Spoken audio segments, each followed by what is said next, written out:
تو خیر میرے دماغ میں یہی آیا کہ کوئی شخص ہوگا جو گھر سے بے گھر ہو اور بھوکا ہو، جو صرف کھانے پینے کی تلاش میں چوری چکاری کرنے کے لیے وہ اس جگہ پر آتا ہو، آس پاس اور دور کہیں آس پاس ایسی جگہ پر رہتا ہو، اور یہیں آس پاس کہیں قریب میں ہی کہیں رہتا ہو۔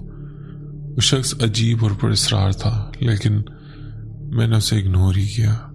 اس عورت نے بھی کہا کہ کافی لوگوں نے یہاں پولیس کو بھی انفارم کیا، پولیس بھی آئی، لیکن کوئی شخص ملا نہیں۔ لیکن آپ کو ڈرنے کی ضرورت نہیں ہے، کوئی بھی ناخوشگوار واقعہ ابھی تک نہیں ہوا۔ بہرحال ایسے میں میری وائف کے پیچھے واش روم کی طرف سے چیخ کی آواز سنائی تھی۔ میں بھاگتا ہوا گیا تو میری وائف واش روم سے باہر کنارے میں زمین پہ بیٹھی رو رہی تھی اور بہت بری طرح ڈری ہوئی تھی۔ میں نے اسے اٹھایا اور اٹھا کر اندر ریسٹ روم میں لے کر آیا۔ میں نے اس سے پوچھا کیا ہوا؟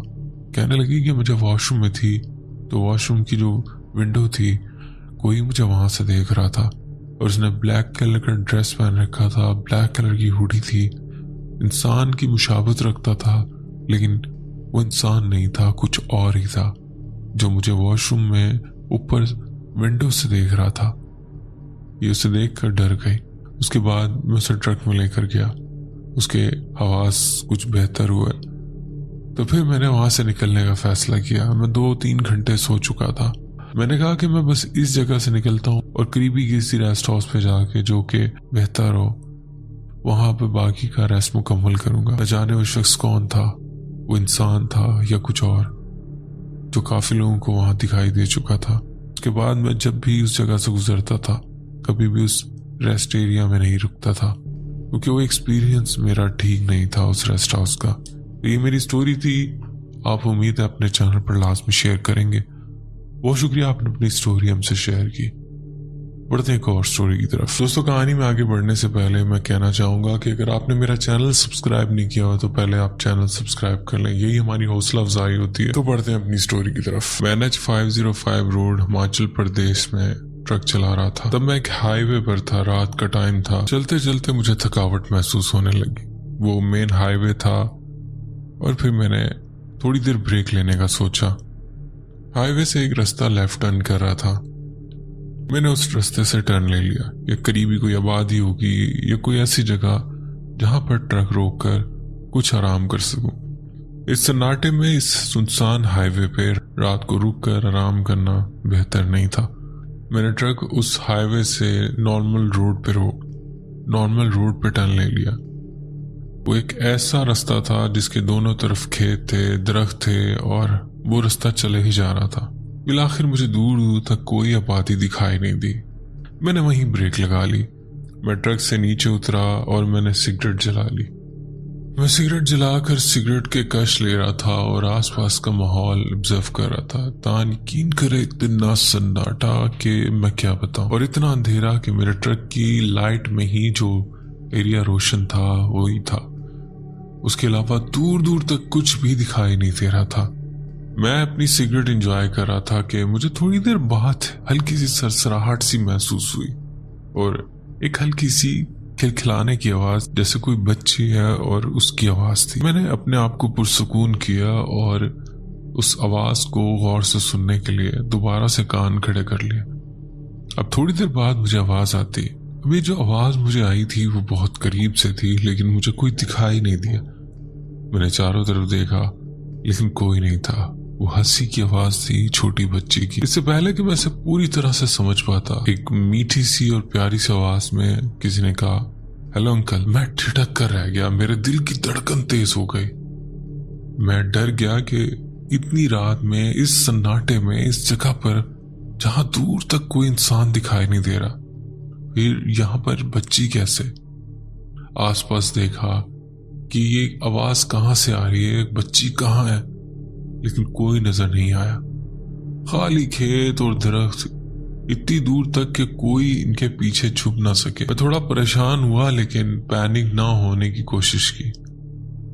میں نے آواز دی، تم کہاں ہو؟ اس آواز نے فوراً جواب دیا، میری ممی کہتی ہیں کہ آپ ٹھیک ہو جائیں گے، پریشان نہ ہو۔ اس کا مطلب کیا تھا اور اس کی ماں کہاں تھی؟ میں جتنا اس بارے میں سوچ رہا تھا میں اتنا ہی الجھے چلا جا رہا تھا اور بے چین ہوتا گیا۔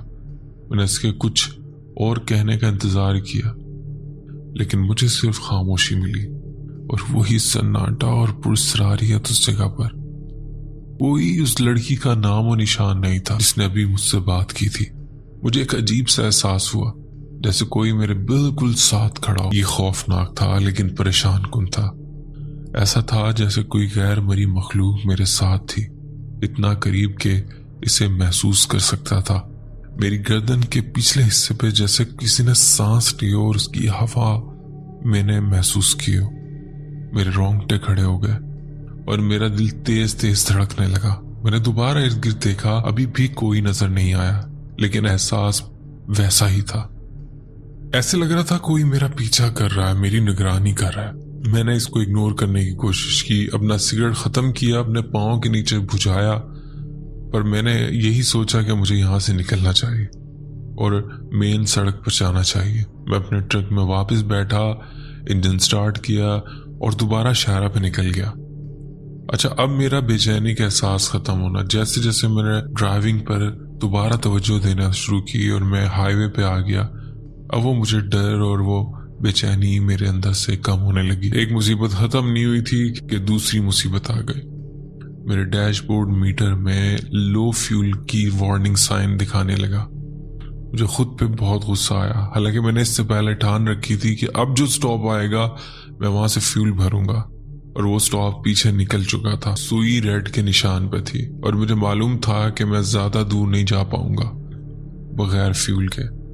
اب میلوں کا سفر مجھے بہت مشکل لگنے لگا، کیونکہ سوئی جیسے جیسے ٹرک چلتا رہا سوئی نیچے گرنے لگی، انجن ہچکیاں لینے لگا اور مجھے اپنے سینے میں گھبراہٹ محسوس ہونے لگی۔ لیکن جب میں مایوس ہونے ہی والا تھا تو دور مجھے ایک ٹرک سٹاپ کی لائٹ نظر آئی۔ میں نے سکون کا سانس لیا، اپنے ٹرک کو فیول پمپ کی طرف بڑھایا، انجن نے ہچکولے لینا شروع کر دیے۔ بس میں کیسے بھی کرتا ہوا اس فیول لائن میں پہنچ گیا۔ میں اپنے سانسوں کو قابو کرنے کی کوشش کر رہا تھا، کیونکہ میں بال بچ گیا تھا۔ کسی ویران جگہ پر ٹرک بند ہو جاتا، فیول ختم ہو جاتا، اور پھر وہاں سے، اور پھر میرے لیے بہت لمبی خواری تھی۔ اور پھر ایسی سچویشن میں جب میں بہت تھک چکا تھا، میں ٹرک سے باہر نکلا، میں نے فیول مکمل طور پہ بھرا، اور پھر فیول بھرنے کے بعد میں اسی ٹرک سٹاپ پہ ایک کونے میں جا کر ٹرک روک کر وہاں سونے کے لیے لیٹ گیا۔ وہ بھی سنسان ٹرک سٹاپ تھا۔ پھر مجھے اپنے ٹرک کے قریب سے ایک آواز سنائی تھی، بالکل وہی آواز، وہی بچی کی آواز۔ دماغ ایک دم سے شاکڈ ہو گیا کہ وہی بچی کی آواز۔ اتنا سفر کرنے کے باوجود میں تو کسی اور لوکیشن پر ہوں، ابھی بھی وہ آواز آ رہی ہے۔ یہ واقعی میں بہت خوفناک تھا۔ دن بہ یقین کرے جب میں نے ٹرک کے باہر اس ویران جگہ پہ دیکھا جو اس ٹرک سٹاپ سے ایک الگ جگہ تھی، جہاں پر اس ٹرک سٹاپ کی جو روشنی تھی مدھم پڑ رہی تھی۔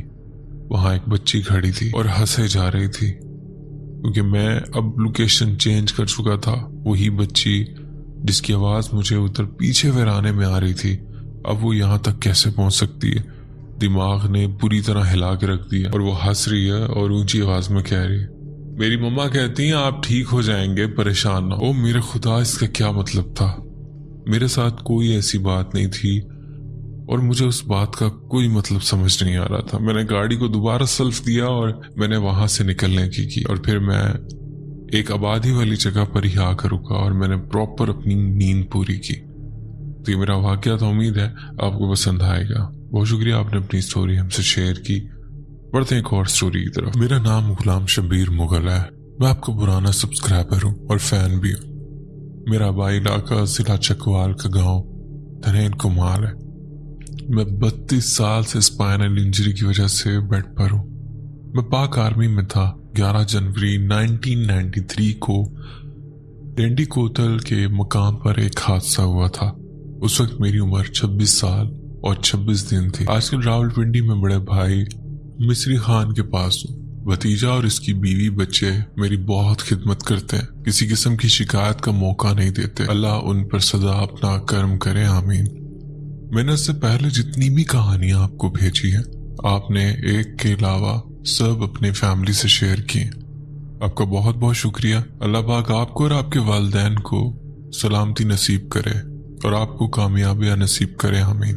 یہ واقعہ ہمیں ہماری امی جان مرحومہ نے سنایا تھا، جو میرے بڑے بھائی امیر خان صاحب کے ساتھ پیش آیا جب وہ 17-18 سال کے تھے، اور بڑے بھائی مصری خان صاحب سے چھوٹے ہیں۔ یہ کہانی اب میری زبانی۔ آج کل بھائی عمر خان گاؤں میں ہی ہے۔ وہ بچپن سے چچا جان کے پاس رہے، کیونکہ ہمارے چچا چچی کے ہاں اولاد نہ تھی۔ چچا نواز اور چچی اب اس دنیا میں نہیں ہے۔ بھائی امیر خان نے خود تو پڑھائی کا شوق نہ ہونے کی وجہ سے کچھ پڑھا نہیں، مگر اپنے بچوں کو خوب پڑھایا اور اچھی تعلیم دلوائی۔ بھائی جان سکول تو ضرور جاتے، مگر وہاں ٹکتے نہ تھے، اس لیے نہ پڑھ سکے۔ اب کہانی کی طرف چلتے ہیں۔ ہمارے چچا جان کھیتی باڑی کرتے تھے، ان کے پاس کافی مال مویشی تھے اور اللہ کے فضل سے بہت خوشحال تھے۔ بھائی جب جوان ہوئے تو چچا کا ہاتھ بٹانے لگے اور سب ذمہ داری کے سب کام سیکھ لیے۔ اس کے بعد چچا جان کو بہت آسانی ہو گئی اور وہ پرسکون ہو گئے، کیونکہ ان وقتوں میں دیہات میں ٹوائلٹ کا کوئی نظام نہیں ہوا کرتا تھا، اس لیے واش روم کے لیے گھر سے کچھ دور کسی جگہ جانا پڑتا تھا۔ ہمارے گھر سے کچھ ہی دور ایک لمبا اور بڑا پہاڑ تھا، جو کہ اب بھی ہے اور ہمارے گھر سے صرف نظر آتا ہے۔ اس کے پیچھے ایک جگہ ہے جہاں پر چھوٹے بڑے درخت، گھنی جھاڑیاں اور اونچی نیچی جگہیں ہیں۔ ابھی جگہ ہے مگر ویسی بالکل نہیں ہے، کافی کچھ تبدیل ہو گئی ہے۔ ہم کو واش روم کے لیے وہی جانا ہوتا تھا۔ امی جان نے بتایا کہ بھائی ایک روز دوپہر کو جب واش روم کے لیے گیا اور واپس آیا تو ان کی حالت کچھ عجیب ہی تھی۔ آنکھیں سرخ تھیں، سب کو گھور گھور کر دیکھ